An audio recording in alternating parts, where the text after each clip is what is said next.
एक अभी नई साइंस फिक्शन फिल्म अभी शुरू हुई है। उसका नाम है एड एस्ट्रा।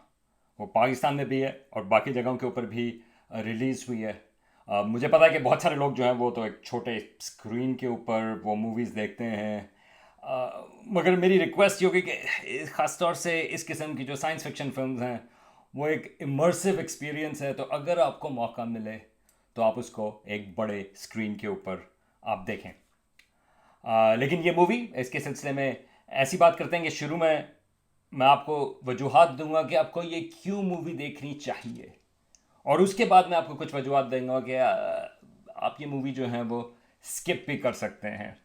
और ये इस मूवी की बात है। कुछ मूवीज़ होती हैं जिसको कहते हैं कि यार आप शुरू से ही जो है वो आपको पूरी मूवी स्किप करें, या ये मूवी आपकी देखनी ज़रूरी है। तो एडास्ट्रा, ब्रैड पिट है इसमें, मेजर एस्ट्रोनॉट, उसमें वो एक एस्ट्रोनॉट प्ले कर रहा है। और ये एक थॉटफुल कंटेम्पलेटिव फिल्म है। इसके जो डायरेक्टर है उसने पहले भी एक बड़ी इंटरेस्टिंग फिल्म बनाई थी, द लॉस्ट सिटी ऑफ जी, जो एक एक्सप्लोरर, ब्रिटिश एक्सप्लोरर, एक अमेजोन के ऊपर, उसके ऊपर थी। अगर आपको मौका मिले यू शुड सी इट। मगर एड एस्ट्रा, इसमें जो एक चीज़ जो सबसे पहले मूवी देखने के बाद ख्याल आता है वो ये है कि इसकी जो सिनेमाटोग्राफी है दैट इज़ अमेजिंग। उसके सबसे शुरू में सीन है, मूवी जो है वो नियर फ्यूचर में सेट है, प्रॉब्ली लेट 21st सेंचुरी। और सबसे शुरू में ही उसके लोग काम कर रहे हैं एक सॉर्ट ऑफ लाइक एक स्टेशन है जो बिल्कुल स्पेस में नहीं लेकिन काफ़ी ऊपर है। और वहाँ से जो सीन्स हैं जो आपको ज़मीन के ऊपर नज़र आते हैं, ज़मीन के, दैट्स अमेजिंग। और इसके जो सिनेमाटोग्राफर हैं दैट्स द सेम वन जिसने इंटरस्टेलर, ग्रेविटी और रिसेंट क्रिस्टोफर नोलन की फिल्म थी जो डंकर्क, ये वो बनाई थी। तो आप ये एक्सपेक्ट कर सकते हैं कि इसमें जो स्पेस के सीन्स हैं दे आर एब्सोल्युटली स्टनिंग। जो एस्ट्रोनॉट्स नज़र आते हैं वो आपको छोटे से नज़र आ रहे हैं और आपको वाकई पता चलता है कि स्पेस जो है वो कितनी बड़ी है। इसमें चांद के ऊपर भी सीन्स हैं। एक चेस सीन है जो चांद के ऊपर है and it's just so beautiful. और हबल स्पेस टेलीस्कोप से इन्होंने इमेजेस बोरो किए, और नेपट्टून के इमेजेस हैं, स्पेसक्राफ्ट नेपट्टून, जो हमारा जो प्लैनेट है नेपट्टून सोलर सिस्टम का, उसके करीब, उसके रिंग्स के पास से वो सारी चीज़ें जो हैं दे आर एब्सोल्युटली स्पेक्टेकुलर। और ये चीज़ है जो इस मूवी का, I mean, it makes it worth watching, and in particular worth watching on the big screen. Story wise इसका जो मेन, एक लिहाज से जो चीज़ इसको होल्ड करती है इस मूवी को, वो एक फादर और सन रिलेशनशिप है।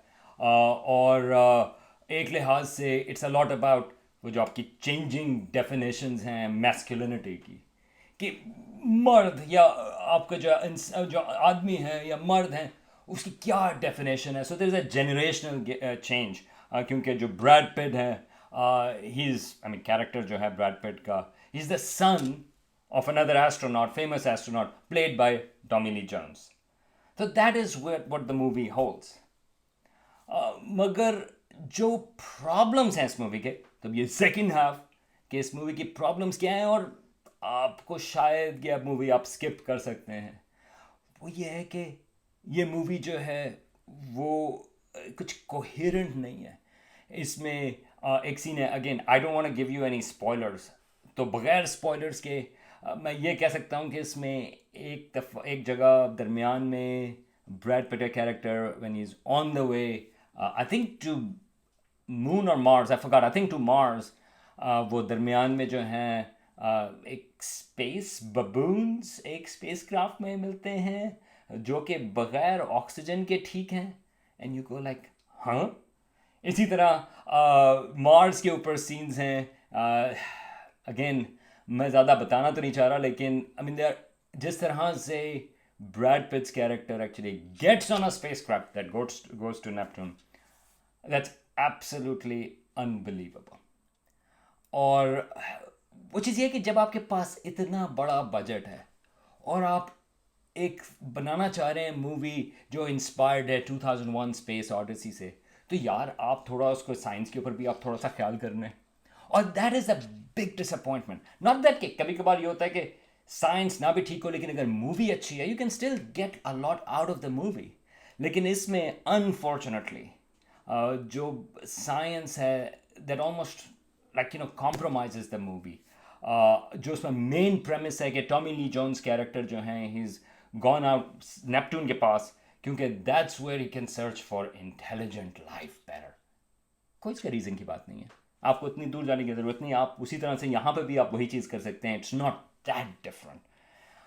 और ख़ास तौर से जो मूवी की एंडिंग है, I am not giving it away, मगर इट्स कम्प्लीटली वह वायलेट करती है कोई भी चीज़। अगर ऑर्बिटल मैकेनिक्स के ऑर्बिट्स किस तरह से काम करते हैं, स्पेस क्राफ्ट किस तरह से चलती हैं, it violets all of that. मगर अगेन ये सारी चीज़ें जो हैं वो फॉरगिवेबल हो अगर आपकी movie ultimately it really holds up. मगर अनफॉर्चुनेटली ये जो है इसकी इनकोहेरेंस इस मूवी की वो डिसअपॉइंटिंग है।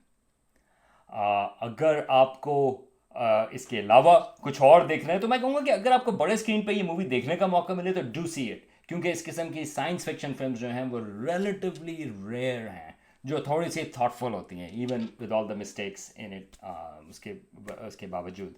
लेकिन अगर आपको मैं रिकमेंड करूँ, एक टीवी सीरीज़ है द एक्सपेंस के नाम से, वो साईफाई चैनल पर थी और आई थिंक अब वो अमेज़ॉन के ऊपर है। अगर आपको द एक्सपेंस देखने का मौका मिले, आई थिंक उसके 3 सीजन्स अब तक हो चुके हैं, दैट्स रियली गुड। और अगर आपने मूवी देखनी है नियर फ्यूचर की, एक है छोटी लो बजट फिल्म थी मून के नाम पे, आप वो चेक करें। लेकिन एड एस्ट्रा मैं, अगर आपको देखने का मौका मिले आप ज़रूर देखें बड़े स्क्रीन के ऊपर, अगर स्किप कर लें तो भी ठीक है।